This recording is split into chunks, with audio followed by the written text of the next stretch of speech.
जयपुर की लोकनाट्य शैली तमाशा, जिसके मूर्धन्य कलाकार जिन्होंने तमाशा को समझा, तमाशा को जाना, तमाशा को ओढ़ना और बिछोना बनाया और तमाशे को वहां तक पहुंचाया जहां तक पहुंचना चाहिए। लुप्त हो रही ये लोकनाट्य शैली को उनके मार्गदर्शन में, उनके तहे जिसको कहते हैं कि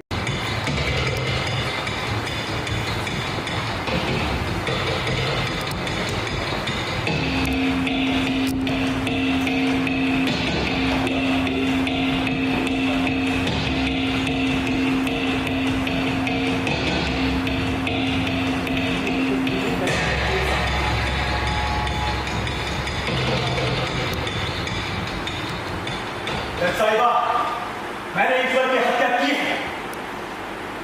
मेरा मानना है कि ईश्वर की हत्या करना कोई अपराध नहीं। आप लोग ईश्वर मुकदमा क्यों चला रहे हैं? मुझे तो अवार्ड दिया जाना चाहिए, पुरस्कृत दिया जाना चाहिए, मुझे तो धन्यवाद दिया जाना चाहिए कि मैंने आप लोगों को ईश्वर से मुक्त कर दिया।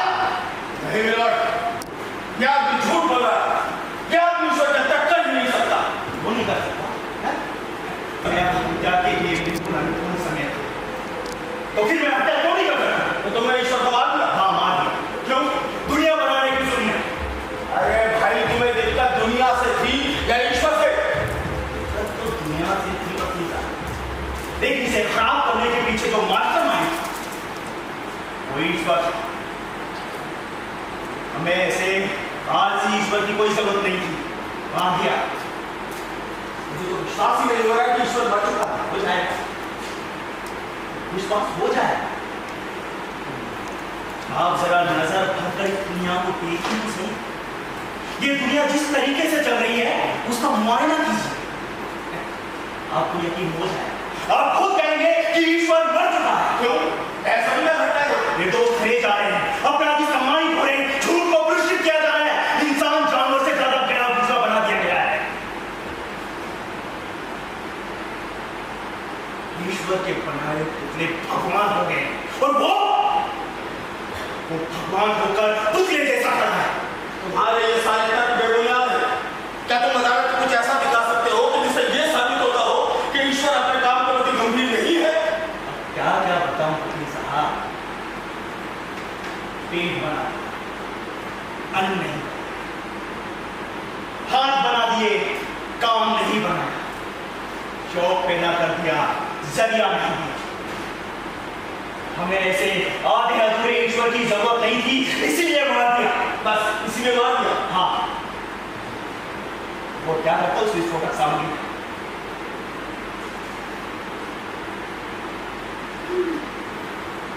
पर आप इतने विश्वास के साथ कैसे कह सकते हो कि ये खुद स्वीकार कर लेती इसने ईश्वर की हत्या की है? वो इसलिए मिलॉर्ड क्योंकि अभी तक ईश्वर की लाश तक बरामद नहीं हुई। अगर इसने ईश्वर की हत्या कर दी है तो लाश कहाँ है? ईश्वर की लाश? लाश मैंने समुद्र में दफना दिया। समंदर में क्यों दफनाया? नहीं जमीन में काट देते। जमीन में गाड़ने के बहुत खतरे थे। मुझे डर था कि जमीन में गाड़ने से ईश्वर दोबारा न उठ जाए। ईश्वर दोबारा न उठ जाए, इसे समंदर में डुबो के नष्ट कर दिया। हाँ, और क्या करता उस खतरनाक सामग्री का? जानते हो, यदि ईश्वर की हत्या साबित हो गई तो तुम्हें फांसी में फंदे से स्वयं ईश्वर भी नहीं बचा पाएगा। फांसी क्यों? ईश्वर की हत्या का आरोप है। लेकिन इसके लिए मुझे अवार्ड दिया जाना चाहिए, पुरस्कृत किया जाना चाहिए। मतलब तुम्हें ये लगता है कि तुमने कोई अपराध नहीं किया? अरे हत्या की है, हत्या। यह हत्या अपराध नहीं है, उपलब्धि है। क्यों? ईश्वर तो पुराने खानदानी दुश्मनी थी। नहीं तो मेरी उससे व्यक्तिगत आशा नहीं। अरे भाई, तुम ऐसा भी क्या चाहते थे कि जो ईश्वर को मंजूर नहीं था? मैं उसका त्याग पत्र चाहता था। क्यों? क्योंकि उस पद के लायक नहीं था। मिलॉर्ड, मुझे तो लगता है आप बिल्कुल पागल हो गए। नहीं जस्ता, पागल मैं नहीं, पागल ये दुनिया हो गई। ईश्वर ने सबको पागल कर दिया। ये पूरी दुनिया पागल हो गई है, क्यों तुम पागल नहीं हो? नहीं, साबित करो। जस्ता, अगर मैं पागल होता तो उसका हक होता, हत्यारा नहीं। अरे भाई, तुम वो सब छोड़ो, ये बताओ कि तुम ईश्वर का त्याग पत्र क्यों चाहते थे? क्योंकि वो उस पद के आचरण पद की गरिमा के अनुकूल नहीं था। वो अपने स्तर से इतना गिर चुका था कि अब तो लोग उसे करना भी चाहिए। अजीब बात नहीं होती। अगर वो तुम्हारे अनुसार काम नहीं करेगा तो क्या उसे मार डालोगे? यानी ईश्वर ना हुआ कोई सामाजिक कार्य करता हो गया। तो आप ही बताइए क्या चाहिए, मुझे और क्या करना चाहिए? तुम्हें चाहिए था कि तुम उसे उसकी गलती से अवगत कराते, उसे सुधरने का मौका देते। तो आप क्या सोचेंगे? क्यों नहीं सुधरेगा? सारी बात, अगर कोई अनुभवहीन आदमी होता तो उसे समझाएगा। ये तो हजारों वर्ष से इस पर काबिज है। इतना एक्सपीरियंस होने के बाद भी जो अपना काम ठीक से ना कर सके, उसे तो मार देना चाहिए। ईश्वर को कोई नहीं मार सकता। मॉडल हाँ यार, जो अपना जब कबूल करा था तो उसे मान क्यों नहीं कहते? क्योंकि जज साहिबा, आप खुद सोचिए कि एक आदमी ईश्वर को मार कैसे सकता है? नहीं मार सकता। क्यों नहीं मार सकता? जो इस इंसान में ना बहुत कमीनी चीज है। ये अपने दोस्त को मार सकता है, अपने भाई को मार सकता है, अपने बाप को मार सकता है, तो अपने ईश्वर को क्यों नहीं मार सकता? अच्छा भाई, आप ये बताइए कि आपने ईश्वर को मारा कैसे? बहुत आसानी। कैसे? जब मैंने उसे मारने के लिए तब हो जाए तब बोला बस चंद सांसें बाकी थी उसे। उसके शरीर से शराब आ रही थी। जब मैंने उसे कहा कि मैं तुझे मार डालूंगा, उसने जरा भी विरोध नहीं किया। वो बहुत बूढ़ा हो चुका था, बहुत थक चुका था, उसके ऊपर बहुत वर्कलोड था वकील साहब। अरे तुम होश में तो हो, तुम होश में तो हो, तुम ईश्वर के बारे में कह रहे हो कि वो लगभग मर चुका था। मुझे तो लगता है कि वो बहुत पहले ही मर चुका था वकील साहब। अब तो उसे दफनाना बाकी था। जब मैंने उसकी तलाशी ली तो उसमें से मुझे कुछ साबित कर दी। मैं ये सब कहते हुए शराब में नहीं लेता। और डर डर कर जिए। अब तो जो हमारे अधिकारों को खत्म करेगा, हमारी खुशियों को नष्ट करेगा, हमारे सपनों का गला घोटेगा, मार दिया जाएगा। तो तुम ईश्वर को मार दिया? हाँ, मैंने उस अर्थ पर ईश्वर को मार दिया। अरे तुम सोच के किस गुफा में हो? विचारों के खुले आसमान के नीचे आओ तब बात करें। ऑर्डर वकील साहब गरिमा बनाए। वकील साहब, मैं इस समय विचारों के खुले आसमान के नीचे ही हूँ। आप जो चाहे पूछे। ठीक है।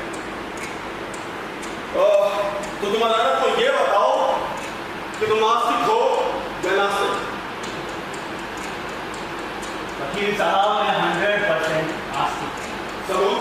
यही कि मैंने ईश्वर को मारा। कोई आस्तिक ये काम कर सकता? क्यों? क्या कोई नास्तिक आदमी ईश्वर को नहीं मार सकता? बिल्कुल नहीं। नास्तिक ईश्वर को मार नहीं सकता। अरे जो ईश्वर को मारता ही नहीं, जिसे ईश्वर से कोई उम्मीद ही नहीं, वो भला ईश्वर को क्यों मारे?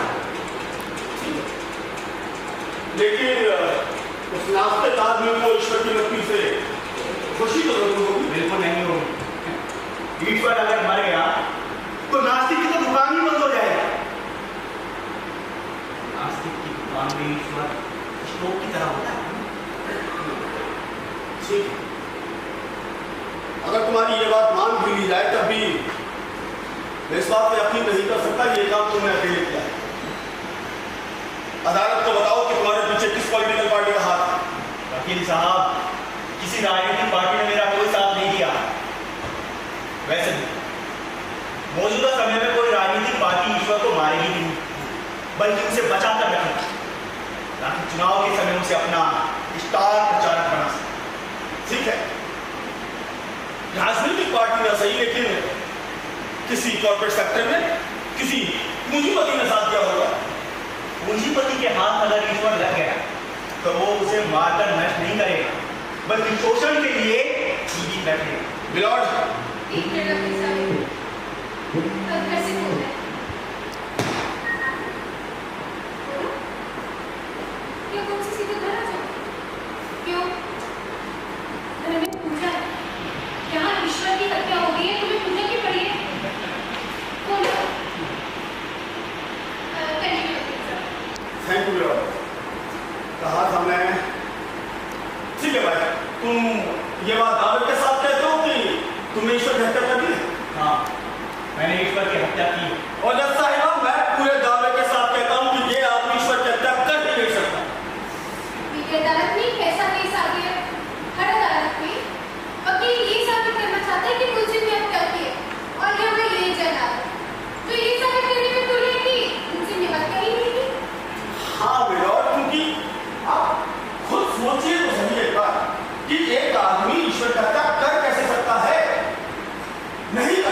ईश्वर सब देख रहा है। बिल्कुल, ईश्वर सब देख रहा है। यानी इसके आंखें हैं। ईश्वर सब सुन रहा है, यानी उसके कान हैं। ईश्वर सब कुछ कर सकता है, यानी उसके पास हाथ है। ईश्वर हर जगह पहुंच सकता है, यानी उसके पास पैर है। ईश्वर दर्द दे सकता है, यानी उसके पास बुद्धि है। क्यों किसान है ना? ये जब उसके पास ये सब कुछ है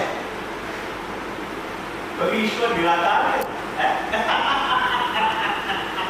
तुम शब्दों के बड़े खिलाड़ी हो। एक लफ्ज़ आदमी जिससे बातचीत में कोई नहीं जीत सकता।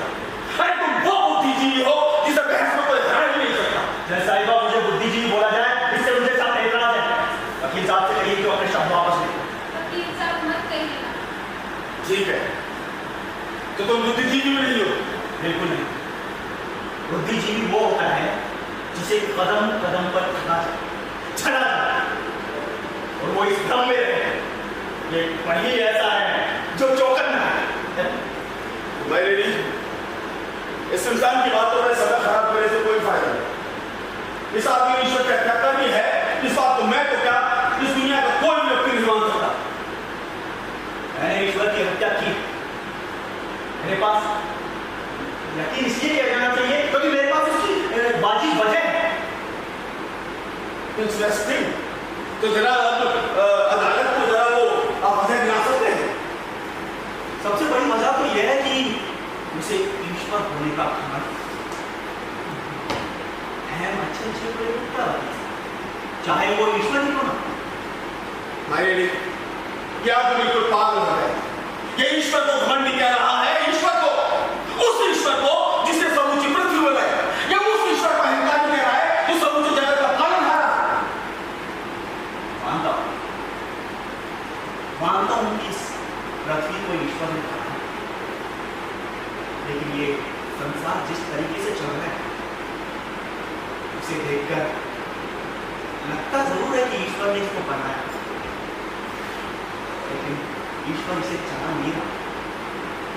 ना कोई प्लान, ना कोई सोच, ना कोई विवेक। इस दुनिया के रंग ढंग का मुआयना करें। ऐसा लगता ही नहीं कि इसे ईश्वर चला, बल्कि ऐसा लगता है कि जैसे किसी नेता का सारा ठेके पर चला रहा है। अच्छा, तो जनाब आपके हिसाब से दुनिया का निर्माण ही ठीक से नहीं हुआ? बिल्कुल नहीं हुआ। सड़क निर्माण की तरह हुआ है इस पृथ्वी का निर्माण। इसके अतिरिक्त ईश्वर के पास इस दुनिया को चलाने का कोई प्लान नहीं। ऊपर से जिद्दी इतना तो अपने साथ किसी को काम पर भी नहीं। अरे भाई, अकेले सारा काम करोगे तो गड़बड़ तो होगी ना। गड़बड़? हाँ गड़बड़। अब देखिए ना, जब किसान को पानी की जरूरत होती है तब ये बरसता नहीं, और जब पानी की कोई जरूरत नहीं होती तो रुकने का नाम ही नहीं। इसलिए मैं कहता हूँ कि वो एक असफल ईश्वर है।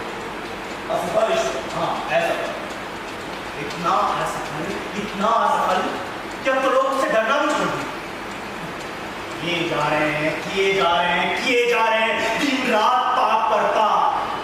बस इसीलिए मान। हाँ, वो लीनस पेट वाला गायक है, इसलिए हाथ पकड़कर मन से नीचे उठा।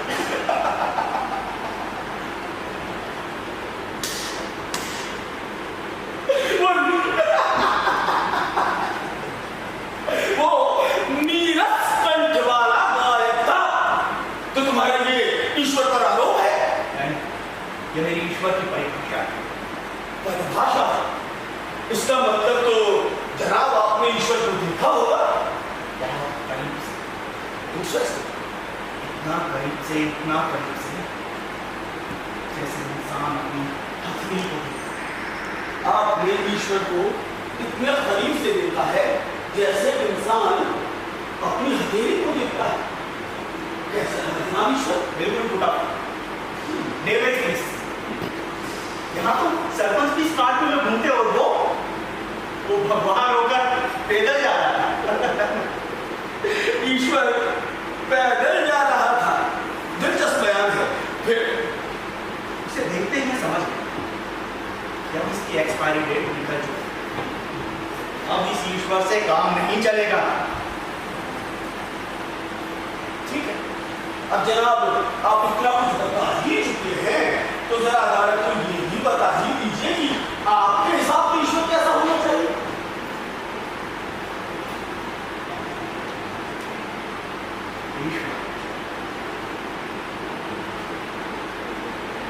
ईश्वर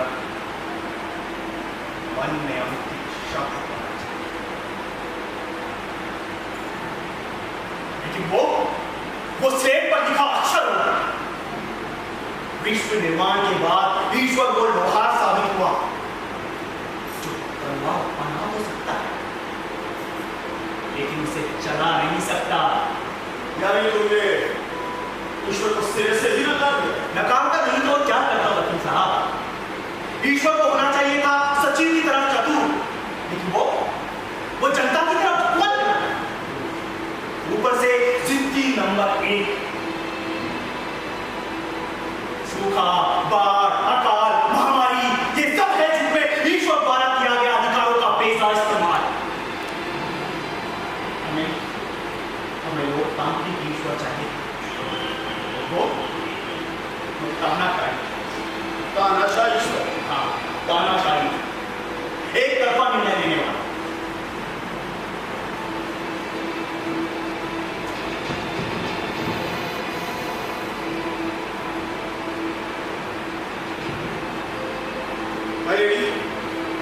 इसकी बात पर यकीन नहीं किया सकती।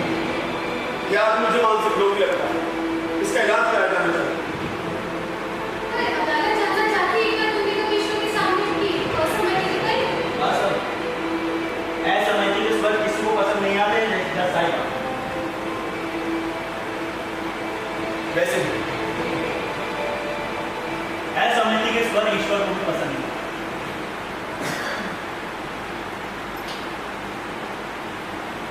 क्योंकि विध्वंस के लिए निर्माण के लिए विध्वंस जरूरी, इसीलिए मैंने उसे सिरे से लिखा।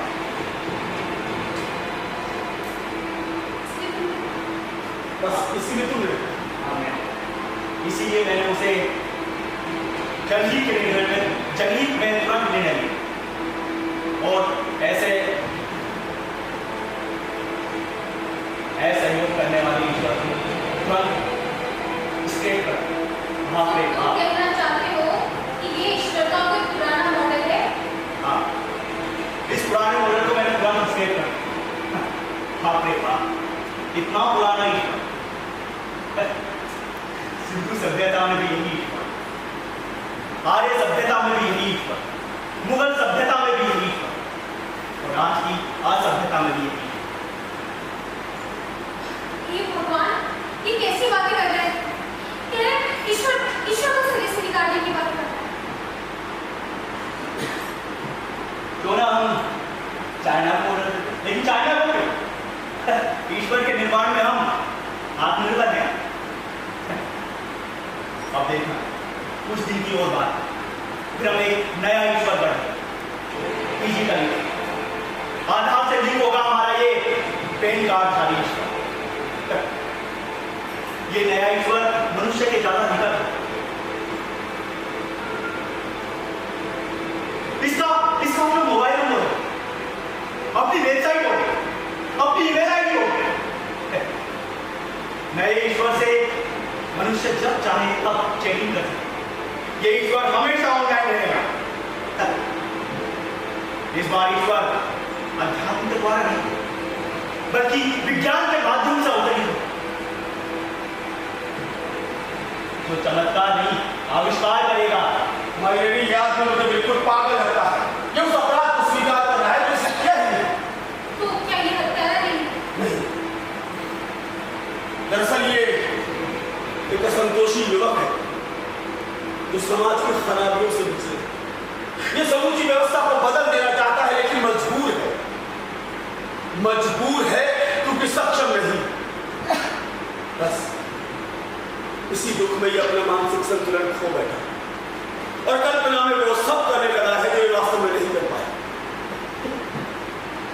आधार वालों का तो ये कुछ कर नहीं पाया, इस इसलिए सारा गुस्सा मेरा काम करता है। वकील साहब मुझे एक बात, आप वकील हैं तो मैं भड़बूजा हूँ, वकील साहब कोर्ट कहेंगे वकील हूँ। फिर आपको कैसे मालूम कि ईश्वर स्वस्थ और मैं बीमार है? किसी ने ईश्वर की ईसीजी करवाई? किसी ने ईसीजी रिपोर्ट चेक की है? किसी को पता है ईश्वर का ब्लड ग्रुप क्या होगा? हाँ, आपको पता है? वकील साहब, वो एक अपराधी था, उसके ऊपर तो जाति का मुकदमा करना चाहिए था और दी जानी चाहिए थी सजाए मौत। कैसी बातें कर रहे हैं, लेकिन कहते हैं ईश्वर को सजाए मौत। साहिबा चुप! शैतान भर की जबान और किलो भर की बात। अरे तुम हो कौन? हैं? क्या बात तुम्हारी? किस कमरे की दाल हो? किस बंदी की तुम हो? किस जाए का तुम हो? अरे तुम कुछ भी नहीं हो। तुमसे मैं कौन हूं, कैसे भरो? अदालत को सच सच बताओ कि तुम्हारे अंदर बच कौन रहा है? बाप रे बाप, क्या जबरदस्त बोल रहे। अरे तुम्हें तो नेता होना चाहिए। अरे चुप! अदालत का वक्त खराब मत करो। अरे तुम ईश्वर को नहीं मान सकते। तुम तो क्या ईश्वर को कोई नहीं मान सकता। एक वही है जो समूचे जगत का पालनहार है। एक वही है जो समूची सृष्टि बनाई है। वकील साहब, आपकी सोच का ये जो पार्ट है ना, इसके पहले में छेद हो गया। इसमें जितना भी विचार करो हमेशा खाली का खाली रहता है। अब समझ में आया। तुम दरअसल मूर्ख नहीं, बदतमीज हो। अरे तुम अपने हृदय से ईश्वर को निकाल ही नहीं सकते, क्योंकि ईश्वर तुम्हारे हृदय में कभी प्रवेश हुआ ही नहीं। अरे अपने हृदय में ईश्वर को बसाओ, अपने हृदय में ईश्वर को बसाओ, फिर तुम्हारा रूपांतरण कैसे होगा? तो क्या हृदय में ईश्वर का होना बहुत जरूरी है? हाँ, मनुष्य के हृदय में ईश्वर का होना कमीज में बटन की तरह होता है। जिस इंसान के हृदय में ईश्वर नहीं, वो इंसान नहीं, हैवान है। हृदय में अगर ईश्वर नहीं तो आदमी हैवान। तो हृदय में ईश्वर होने के बाद वो संत हो जाएगा। अरे संत हो जाने के लिए स्थिति उससे उलट होनी चाहिए। इंसान के हृदय में ईश्वर नहीं, अगर ईश्वर के हृदय में इंसान हो तब जाकर संत हो पाते हैं। तो तुम जैसे कुतर्कियों को तो ये सोचना भी नहीं चाहिए। वकील साहब, मुझे एक बात बताइए, तुमसे इतनी नफरत क्यों कर? नफरत? मेरे पास इतना फिजूल वक्त नहीं कि तुम जैसे से नफरत कर सकते। और ऐसे भी मैं भी तुमसे मोहब्बत करने में महसूस हूँ जो मुझसे मोहब्बत करते हैं।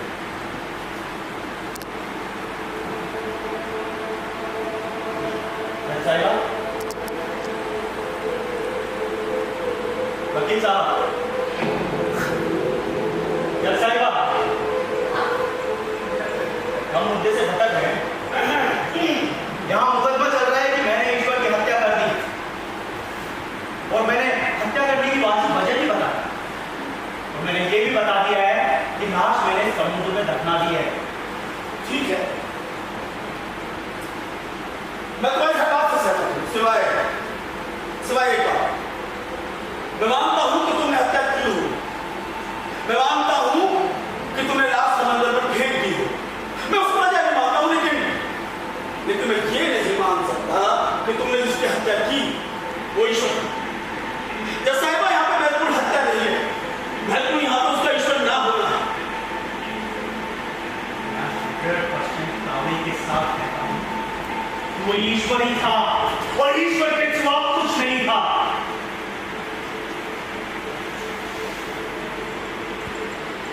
तुमको ये बीमारी कब से? कौन सी बीमारी?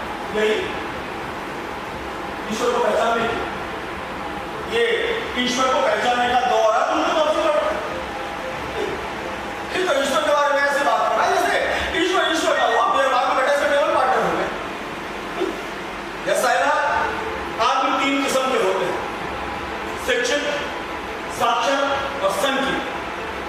शिक्षित होते तो ईश्वर को यूनिवर्सिटी समझते, साक्षर होते तो ईश्वर को मंदिर समझते, लेकिन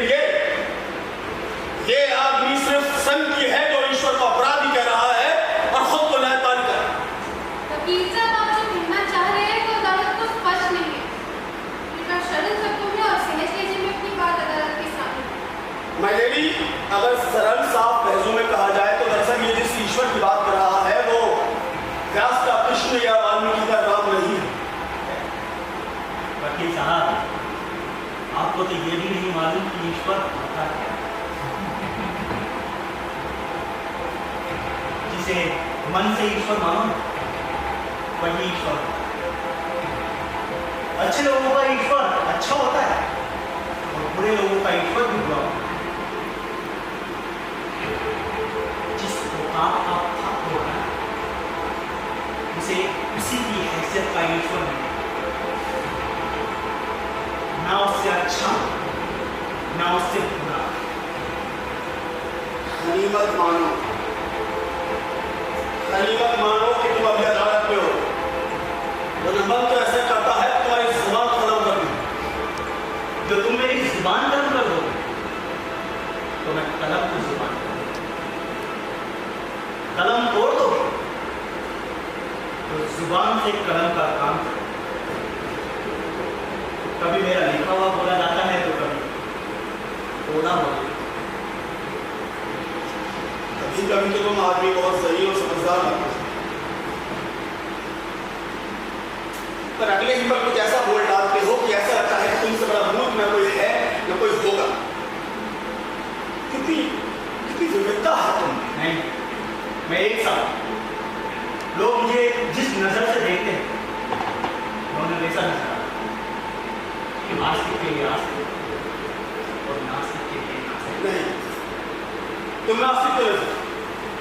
तुम्हारे अंदर जितनी हिम्मत है वो इस बात का सबूत है कि तुम्हारी ईश्वर पर गहन आस्था है। हाँ, थोड़े निराश जरूर हो, लेकिन ये भी सच है कि निराश वही व्यक्ति होता है जिसे कभी बहुत आशा हो। तो क्या जो नास्तिक होते हैं वो हिम्मती नहीं होते? बिल्कुल नहीं। नास्तिक आदमी एक्टर बहुत अच्छा होता है। वो सबके सामने पेश ऐसे करता है जैसे सबसे सुखी और शांत व्यक्ति गई सबसे खुल के मिलता है, लेकिन अंदर ही अंदर वो जानता है कि वो एक हारा हुआ इंसान है जो अपनी पराजय पर खुल के वो भी दे सकता, लेकिन हंसता जरूर है और महफिल में ही जाता है अपनी हंसी दिखाने के लिए, लेकिन मौका पाते ही चुपक के जाता है बाथरूम में रोने के लिए।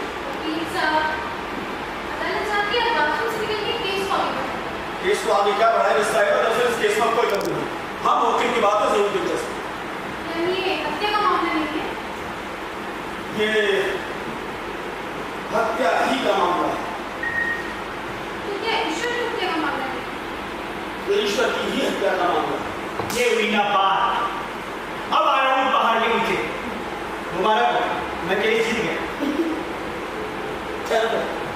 अभी तुम केस नहीं जीते, लेकिन आप मकसद जरूर जीते। मतलब ये जो साहिबा की मैं मानता हूं कि इसने हत्या की है, मैं मानता हूं कि इसने ईश्वर की ही हत्या की है, लेकिन as strange as it sounds, Hindi निर्दोष। अरे मैं एक वकील साहब, माने नहीं नाटक की अदालत है, पर चलेगी तो संविधान के अनुसार ही, दोषी भी तो यही होगा। ऐसा थोड़ी ना होता है कि हत्या करें मिस्टर ए और फांसी मिले मिस्टर बी को। बिल्कुल ठीक कहा।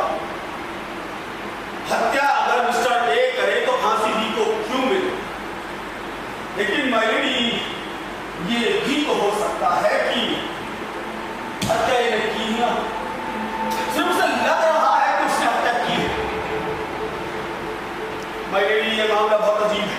ये दरअसल जिस ईश्वर की बात कर रहा है इसने ऐसी ईश्वर की हत्या नहीं की, इसे खुद के मुताबिक एक जबरदस्त गलतफहमी है।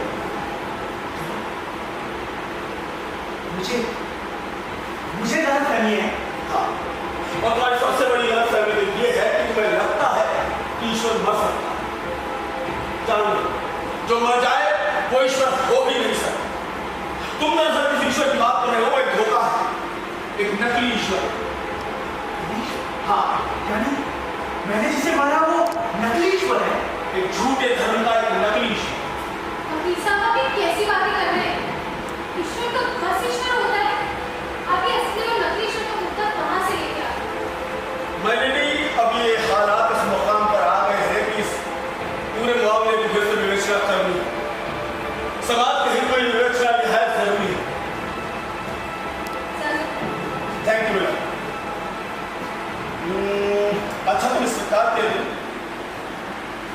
अब ये बताइए कि आपने ईश्वर की हत्या किस हत्या से की?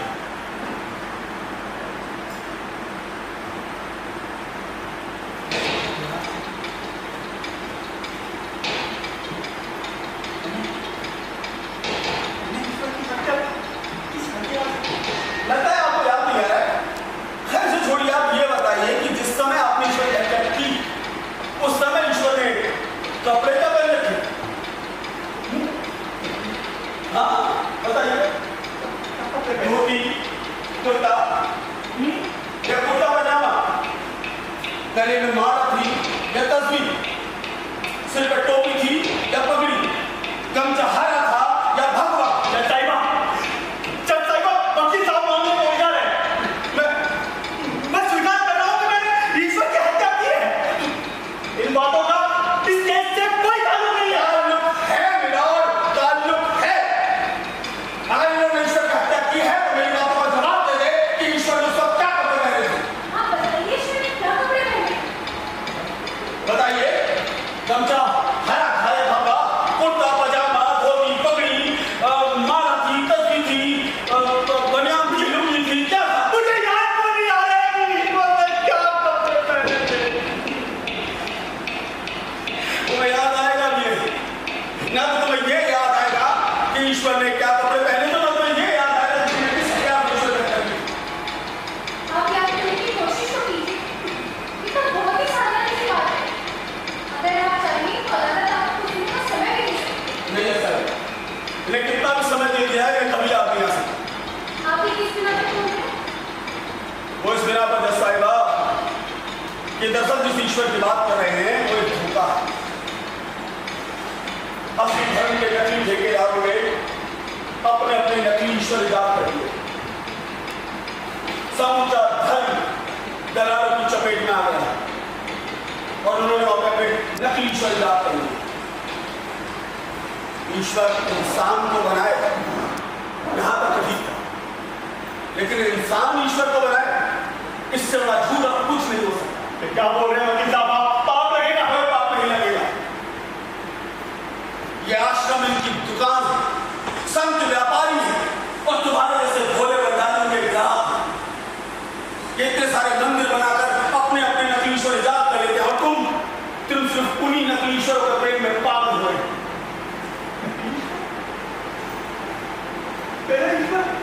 नकली ईश्वर है? हाँ, लेकिन तुम्हारी भक्ति और आस्था असली खो तुम्हारे उस नकली ईश्वर में थी, तुम्हारी भक्ति में नहीं। तुम चले तो थी, लेकिन तुम्हें रास्ता ही गलत बता दिया गया। मुझे रास्ता गलत बता दिया गया। तुम्हारे पंडित, पुजारी, मौलवी, बादियों, वो तुम्हें अपने जाल में फंसाते गए और वो क्या पैसा संपत्ति सब ऐंठ के चले गए। से बोलने से रोकी। ये मामला है। मेरे भगवान को चोर उचक्का कह रहा है। प्रभु मुझे क्षमा करो भाई, मेरी बात समझने की कोशिश करो। मैं ये नहीं कह रहा हूं कि भगवान चोर उचक्के, मैं ये कह रहा हूं कि कुछ चोर उचक्के भगवान होते हैं। जैसे देश के दुश्मन बाजार में नकली लोग लेके आते हैं, उसी तरह धर्म के दुश्मन समाज में नकली ईश्वर लेके आते हैं। हाँ, तुमने जिसे मारा वो दरअसल तुम्हारे धर्म का नकली ईश्वर था और ऐसे ईश्वरों पर सामूहिक संहार होना चाहिए। क्या मैंने अपने धर्म के नकली ईश्वर को मारा है? कायदे से देखा जाए तो तुमने दरअसल सिर्फ और सिर्फ अपने धर्म को ही मारा है, लेकिन अभी ऐसे और हजारों लाखों धर्म के ईश्वर लोगों के जहन में जीवित हैं। अभी हजारों धर्म के नकली ईश्वर इस पृथ्वी पर जीवित हैं। इतने मंदिर, इतने गिरजाघर, इतने गुरुद्वारे, यहाँ के सब कट्टरताओं ने अपने अपने नकली ईश्वर निर्माण कर लिए। अब इनके ये नकली ईश्वर इतने ज्यादा हो गए हैं कि एक इंसान दूसरे इंसान से मिल तक नहीं पा रहा। जब एक इंसान दूसरे इंसान से मिलना चाहता है, बीच में धर्म आ जाता है, बीच में ईश्वर आ जाता है। अब समझ में आया। हजारों बरस से ईश्वर की वंदना हो रही है, प्रवचन चल रहे हैं, तब भी इस पृथ्वी पर झूठ, फरेब, लोभ, लालच, हत्या क्यों बढ़ती जा रही है? सारे ईश्वरीय प्रयास विफल क्यों हो रहे हैं? धर्म का अवतरण क्यों नहीं हो रहा है? प्रेम पैदा क्यों नहीं हो रहा है? प्रेम पैदा हो भी तो कैसे? ये मंदिर, गिरजा, गुरुद्वारे, इन सब की दीवारें प्रेम के बीच आकर खड़ी हो गई। ये वो बांध है जिसने उस बहती प्रेम की धार को रोक दिया है। हमें मंदिरों से ज्यादा खेल खलिहानों की आवश्यकता है। हमें मस्जिदों से ज्यादा कारखानों की जरूरत है। हमें गुरुद्वारों से ज्यादा स्कूल, हॉस्पिटल्स की जरूरत है। अगर इन्हीं नकली ईश्वर का निर्माण इसी तरह चलता रहा तो एक दिन इंसान के रहने तक कोई जगह नहीं बचेगी। पर धर्म और ईश्वर की कोई जरूरत नहीं है। धर्म और ईश्वर की जरूरत है। अगर ईश्वर ना हो तो हम सब राक्षस हो जाएंगे। एक धर्म है जिसने हम सबको बचाए रखा है, लेकिन अभी हमारा फर्ज है कि हमें इस नकली धर्म से अपने असली धर्म को बचाना ही होगा। अज्ञान का विध्वंस करके सत्य धर्म की स्थापना करनी ही होगी। इंसानियत से बड़ा कोई धर्म नहीं होगा। प्रेम से मुस्कुराई, क्योंकि हर मुस्कुराता हुआ आदमी ईश्वर के करीब होता है।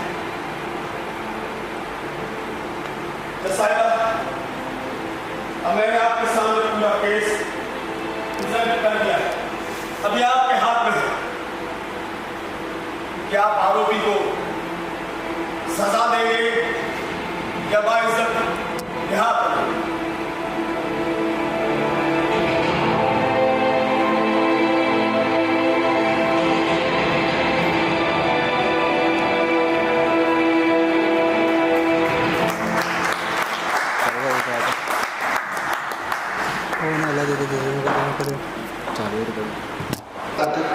अजीब दास्तान, एक अजीब दास्तान जिसके लेखक अख्तर अली और इसका निर्देश भी किया था शेजोर अली। लीजिए 2 मिनट का समय हो, पात्रों से परिचय।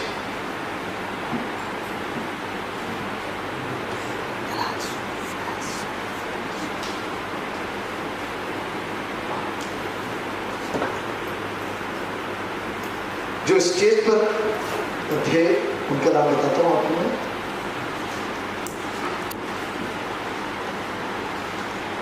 जज मनीषा अग्रवाल,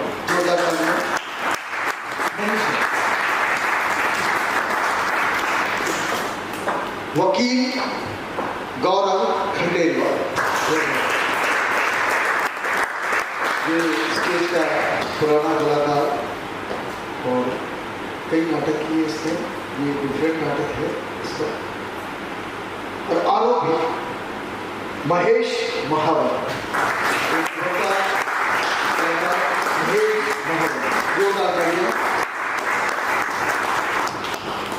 प्रकाश व्यवस्था थी अमर जोरावर की, रूप सज्जा नरेंद्र सिंह बबन,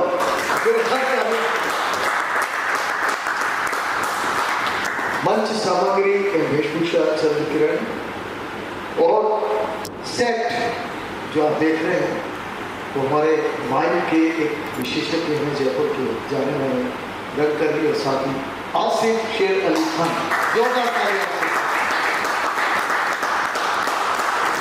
सहायक निर्देशक पूर्णिमा जैन, परिकल्पना संगीत एवं निर्देशक वही जिनसे संवाद हुआ था शेजोर अली।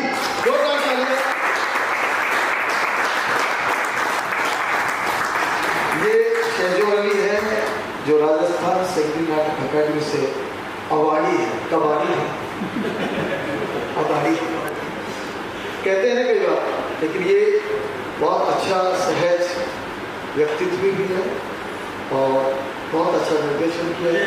ये कबाड़ी से एक बात याद आई। हाँ, हमारे यहाँ जिया ऐसे थे, जियाउद्दीन अंसारी साहब साउंड समाज में थे, वो हमेशा मुझे कबाड़ी कहा करते। हर्ष मैं आमंत्रित करूँगा भागचंद जी गुजर सिंह को, मंच पे बता रहे, और हमारे जफर खान साहब को भी कहूँगा, और संजय विद्रोही ये भी स्टेज पर हैं। हमारे पुराने साथी ने जब हम रंगमंच पे कदम रख रहे थे तो हो सकता है हमने कदम पहले रखा हो, लेकिन इनके कदम और भी मजबूत इसलिए है कि ये लगातार काम करते हुए आ रहे हैं। संजय विद्रोही, जयपुर और हम क्रिएशन के जफर खान, ये मेरे बहुत पुराने साथी, और आज दुनिया ही मंत्र क्या है, लेकिन जोरदार तालियां और मुझे शिकायत करते हैं भर्ती लगा। हाँ, मैं सबसे पहले भागचंद जी गुजर से कहूँगा कि हमारे आज के निर्देशक को माला और स्मृति देकर उनका सम्मान करें। स्मृति से बहुत जोरदार करें।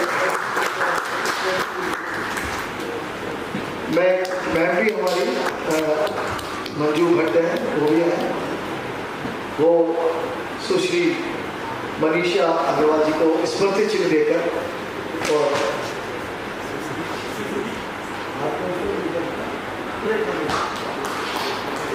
बहुत जोरदार थैंक यू। ये मनीषा अग्रवाल जी हैं, और हमारे बीच है जफर खान। मैं चाहूँगा कि वे हमारे नरेंद्र सिंह बबल का भी स्मृति चिन्ह देकर सम्मान करें। नरेंद्र सिंह बबल, जफर खान साहब।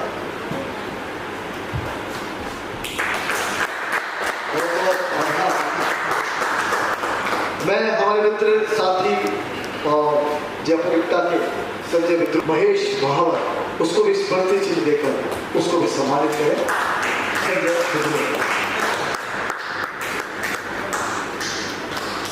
हमारे बीच हमारे मित्र भी हैं, हमारे साथी भी हैं, मेरा पुराना शागिर्द जिसको कहते हैं लंगोटिया यार, गोविंद खत्री, जोरदार तालियां इसके लिए। वो हमारे एक साथी है, पुराना कलाकार जो मेरे साथ बहुत थिएटर कर चुका है और अच्छा व्यक्तित्व है उसका, लेकिन वो है बहुत बूढ़ी आदमी है, बहुत अच्छा कलाकार है, गौरव खंडेलवाल।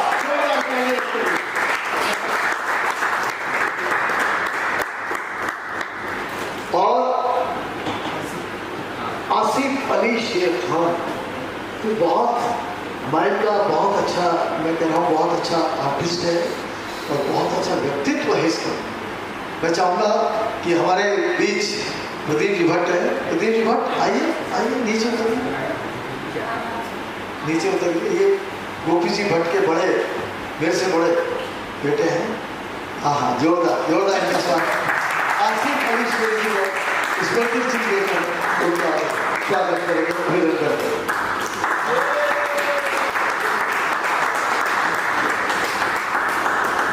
सब एक साथ एक बार आ जाए स्टेज पर, फोटोग्राफ हो गया। बहुत बहुत